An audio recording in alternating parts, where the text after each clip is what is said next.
మళ్ళీ ప్రేమ గురించి మాట్లాడావంటే చంపేస్తాను. కన్న తల్లిదండ్రులను కూడా కాదని ఇల్లు విడిచి వెళ్ళటానికి సిద్ధపడ్డావంటే 20 ఏళ్లుగా పెంచి పెద్ద చేసిన మా ప్రేమ కంటే 6 నెలల క్రితం పరిచయమైన వాడి ప్రేమ గొప్పదైందా నీకు? కన్న బిడ్డలంటే కోరికలు తీర్చే ఆట బొమ్మలు కాదు డాడీ. అయినా మీరు నాకు జీవితాన్ని ఇచ్చారు కదా అని ప్రతిఫలంగా నా జీవితాన్ని ఆశించడం ఎంతవరకు న్యాయం డాడీ? హారిక యాక్సిడెంట్ లో చనిపోయిందండి. ఇప్పుడు మనం మాట్లాడాలనుకున్నా అమ్మాయి మనతో మాట్లాడే పరిస్థితిలో లేదే. అమ్మాయికి ఏమైందండి? మనతో జన్మలో మాట్లాడనని వాళ్ళ ఆయనతో చెప్పిస్తుంది. ఖచ్చితంగా ఆ అమ్మాయి మా అమ్మాయిలాగే ఉంది. మీలాంటి మంచి మనుషులకు అన్యాయం చేయటానికి ఆ భగవంతుడు కూడా సిగ్గుపడతాడు. తప్పకుండా ఆమె మీ అమ్మాయే అయ్యుంటుంది డాక్టర్. బాగా గుర్తు తెచ్చుకోండి. తను మీ అమ్మాయి అని గుర్తుపట్టడానికి ఆధారాలేమైనా ఉన్నాయా?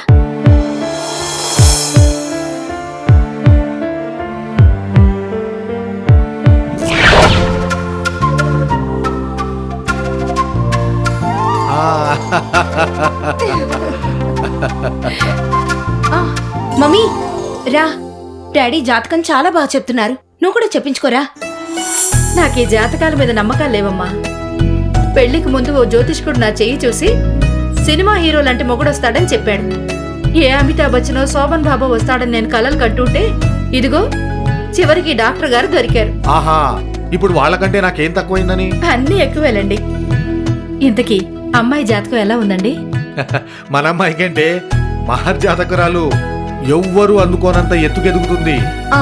డాడీ, నేనెంతకాలం బ్రతుకుతానో చెప్పండి. నీకేంటమ్మా, నిండు 100 ఏళ్లు బతుకుతావు. అమ్మో, 100 సంవత్సరాలే? అన్ని సంవత్సరాలు బ్రతకడం నా వల్ల కాదు డాడీ. పెళ్లి చేసుకుని పిల్లల్ని కని ఆ పిల్లలకు పిల్లలు పుట్టాక వాళ్ల పెళ్లిళ్లు చూసి నా పనులు నేను చేసుకోలేక ఇతరులపై ఆధారపడే బతుకు నాకొద్దు డాడీ.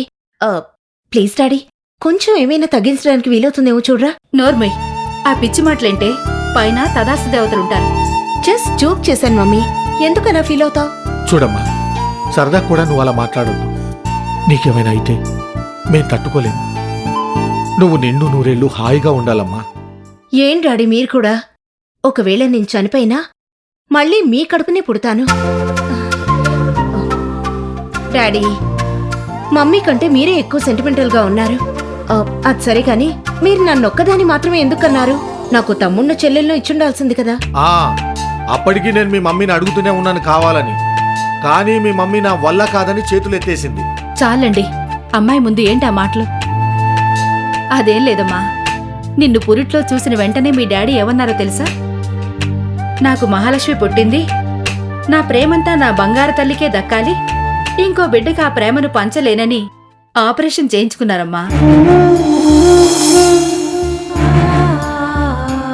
నేనంటే మీకెంత ప్రేమ డాడీ.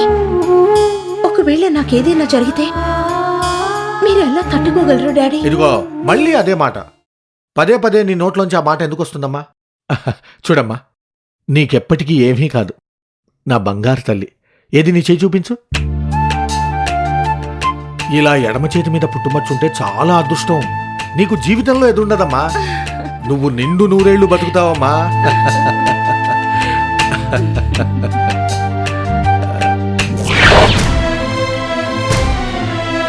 ఏమైనా గుర్తొచ్చిందా డాక్టర్? గుర్తొచ్చిందమ్మా. ఒకవేళ నిజంగా తనే నా కూతురైతే నా అంత అదృష్టవంతుడి లోకంలో ఎవరూ ఉండరు. సమయం చూసి ఆ అమ్మాయి చేతికి ఆ మత్సుందో లేదో నేనే చూస్తానమ్మా.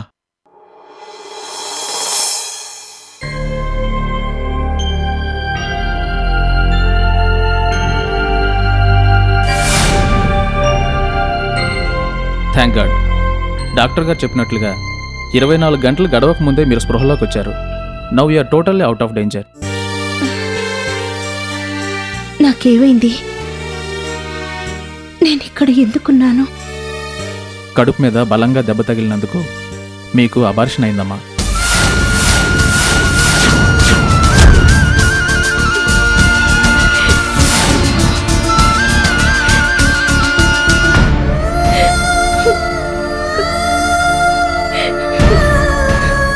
బాధపడకమ్మా. నీకు నీ బిడ్డ దక్కకపోయినా ఆ భగవంతుడి దయ వల్ల మేము నిన్ను కాపాడగలిగాం.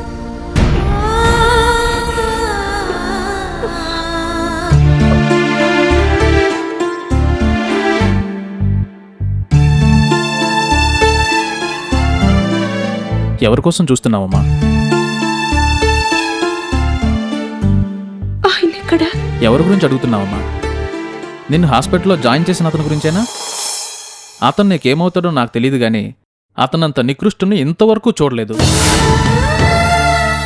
నిన్ను హాస్పిటల్లో జాయిన్ చేసి కనీసం డీటెయిల్స్ కూడా ఇవ్వకుండా వెళ్ళిపోయాడమ్మా. ఆయన మళ్ళీ రాలేదా?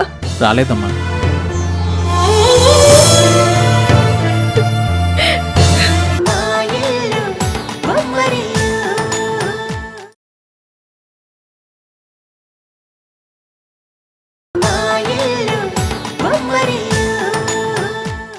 కానీ ఆ భగవంతుడు చాలా గొప్పవాడమ్మా.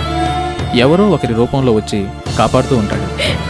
నీ అన్నవాళ్ళు ఎవరూ నీ గురించి పట్టించుకోకపోయినా దేవుడిలాంటి ఒక డాక్టరు నీ ప్రాణాలు కాపాడాడమ్మా. అదిగో దేవుడు తలుచుకోగానే ప్రత్యక్షమయ్యాడు. Good morning doctor. Good morning. How is she? She's fine doctor.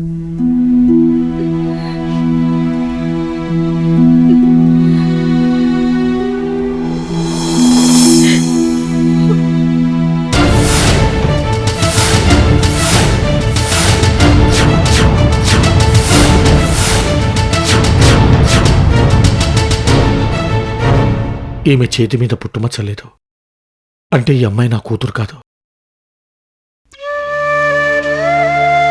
ఏంటిది డాక్టర్, మా పేషెంట్ నేర్పిస్తున్నారు? అబార్షన్ అయిందని తెలిసి బాధపడుతుంది డాక్టర్.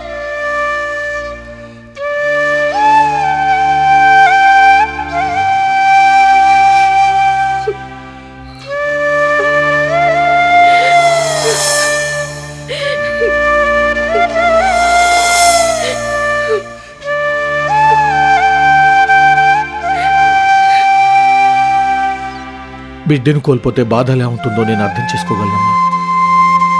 కానీ ఆ భగవంతుడు నువ్వు తల్లివయ్యే అవకాశం ఇవ్వకపోయినా నన్నిక్కడికి చేర్చి నీకు తండ్రినయ్యే అవకాశం నాకు కల్పించాడమ్మా.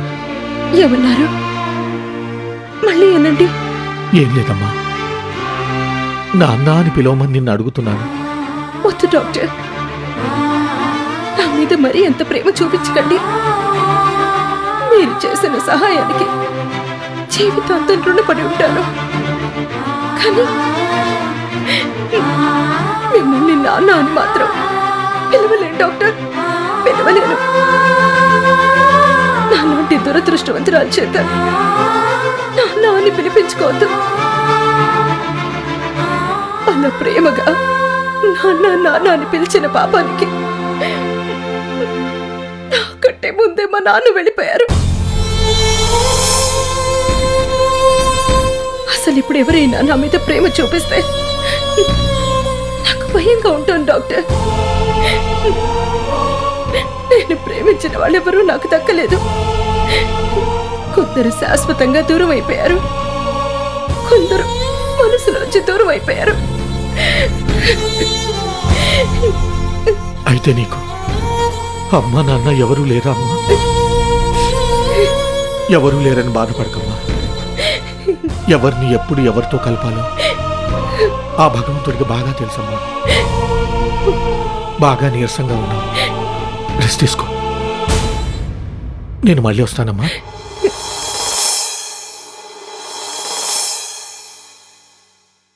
ఇంకొంచెం వేసుకోండి బాగా. చాలు. టిఫిన్ చేయకుండా ఎక్కడికి వెళ్తున్నారండి? నాకు ఆకలిగా లేదు. ఏమైంది సూర్య, ఒంట్లో బాగలేదా? ఒంట్లో బాగానే ఉంది, కానీ మనసే బాగోలేదులేండి. నా మీద కోపం తిండి మీద ఎందుకు చూపిస్తారు? రాత్రి కూడా సరిగ్గా భోంచేయలేదు. ఇలా తిండి మానేస్తే మీ ఆరోగ్యం ఏమైపోతుంది? నా ఆరోగ్యానికి ఏం కాదు. ఒక్క పూట తిండి మానేసినంత మాత్రం నేనేం చచ్చిపోను. నాకెప్పుడు ఆకలేస్తే అప్పుడే తింటాను. నా మీద నీ బోడి ప్రేమలేం చూపించాల్సిన అవసరం లేదు.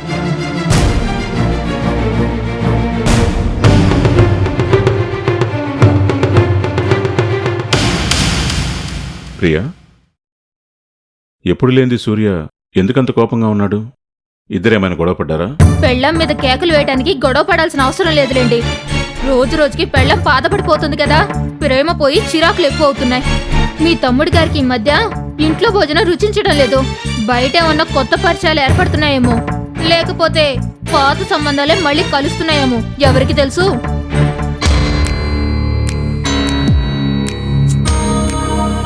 ఏమైందమ్మా వీళ్ళిద్దరికి? ఎంతో అన్యోన్యంగా ఉంటారనుకుంటే ఇలా గొడవలు పడుతున్నారేంటి? ఈ మధ్య ఇంట్లో ఏమైనా గొడవలు పడ్డారా? అది అది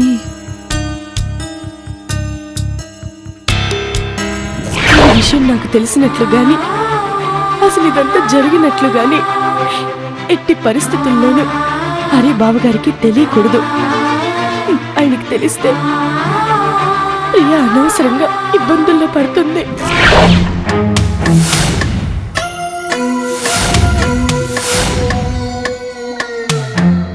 ఏంటమ్మా ఆలోచిస్తున్నావు?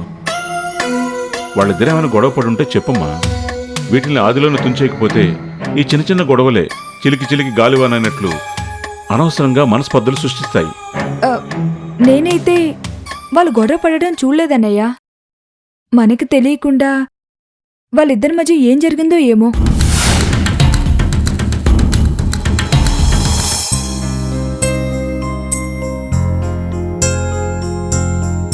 ఏంటమ్మా హారిక ఇది? నీకు అమ్మ గుర్తుకు రావటం లేదా? నువ్వు మాత్రం నాకు రోజు గుర్తుకొస్తున్నావు. నేను చూడాలనుందమ్మా, త్వరగా రామ్మా. నువ్వు మాటిచ్చినట్టు ఈ పుట్టినరోజుకనే వస్తావు కదా, తొందరగా వచ్చేరా నాన్న. నిన్ను చూడకుండానే కన్ను మూస్తానేమోనని భయంగా ఉంది. నేను నిన్నేమీ అడగను, ఒక్కసారి నేను తనివి తీరా చూస్తానంతే. వస్తావు కదా, ఈ అమ్మ కోరిక తీరుస్తావు కదా.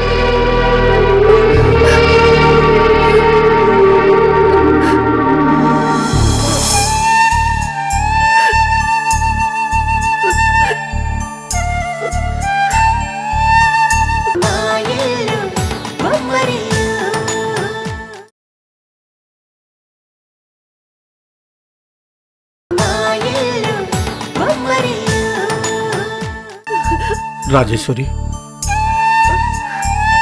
ఎంతసేపని అమ్మాయి ఫోటో పట్టుకొని కూర్చుంటావు? ఏమైనా తిన్నావా లేదా?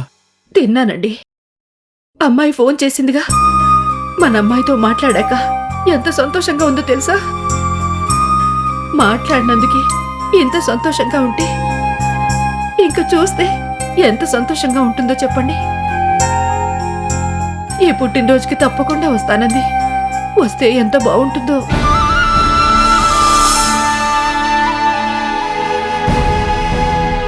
వస్తుందో లేకపోతే మీరు ఎప్పటికీ రావద్దన్నారని రావడం మానేస్తుందో.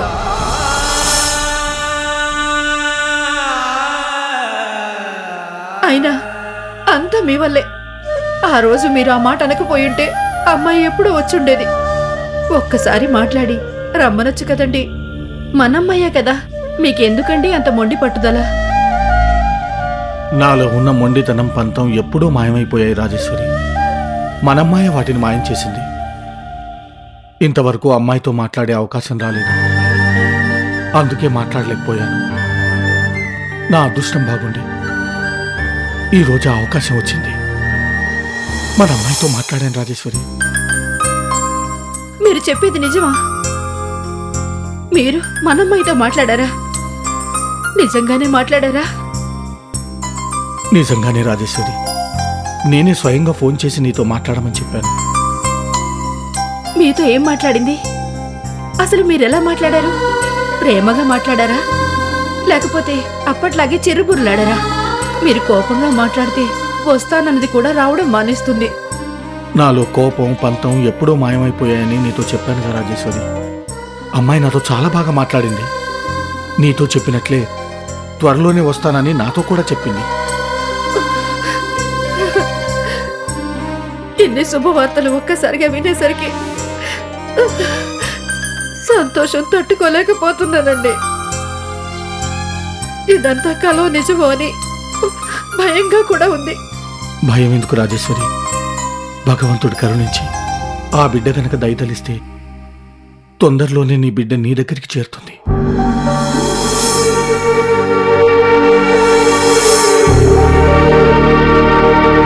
చాలండి, ఈ ఆనందంతో అమ్మాయి కనిపించేంత వరకు ఏ బెంగ లేకుండా ఆనందంగా గడిపేస్తాను.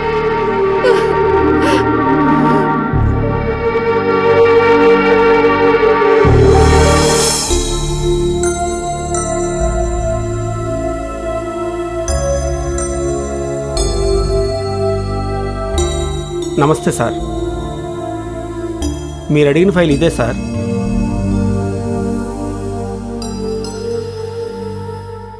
సుందరం గారు, ఈరోజు ఎందుకనో సూర్య అదోలా ఉన్నాడు. నాకు తెలియకుండా బిజినెస్లో ఏదైనా ప్రాబ్లం వచ్చిందా? అబ్బే, అలాంటిదేమీ లేదు సార్. సూర్య గారు నిన్నటి నుంచి అదోలా ఉన్నారు. నిన్న సంతకం కోసం చెక్ బుక్ ఇచ్చాను సార్. ఇంతలో కొరియర్లో ఏదో లెటర్ వచ్చింది. అది చదివిన వెంటనే కనీసం చెక్కుల మీద సంతకం కూడా చేయకుండానే బయటికి వెళ్ళిపోయారు. తిరిగి వచ్చాక అడిగాను ఏమైంది సార్ అని. ఏదో జీవితం ప్రవాహం పూచిక పుల్లాంటూ వైరాగ్యంతో మాట్లాడుతున్నారు సార్.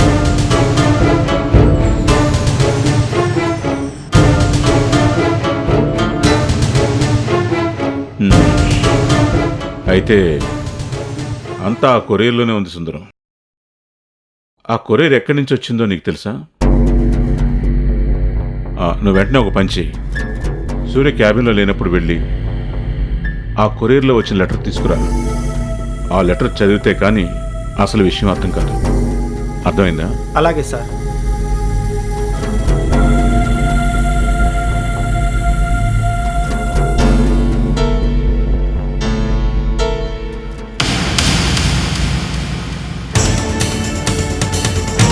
ఓనా, నేను ఇంతగా అరుస్తున్నా నీకు వినిపించడం లేదా? వినిపించింది. ఏమిటో చెప్పండి. నేను అక్కడ ఫైల్ పెట్టాను, నువ్వేమన్నా తీసావా?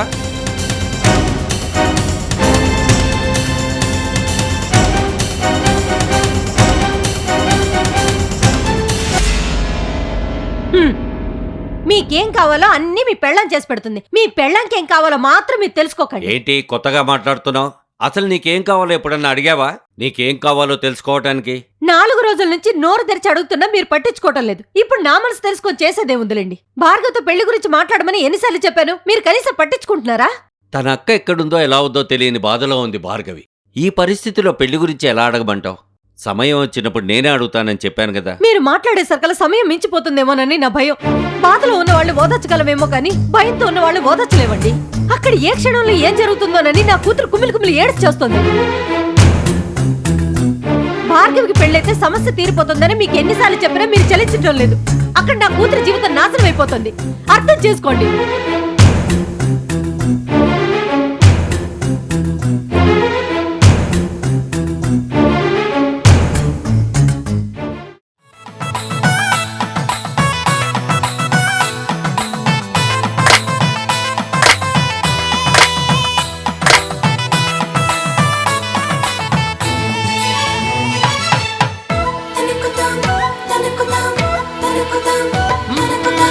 ఎక్కడిదో అల్లరి గాలి సరదాగానే వీచే చిన్నారి కిన్నెరసాని పయనాలేమో చూసి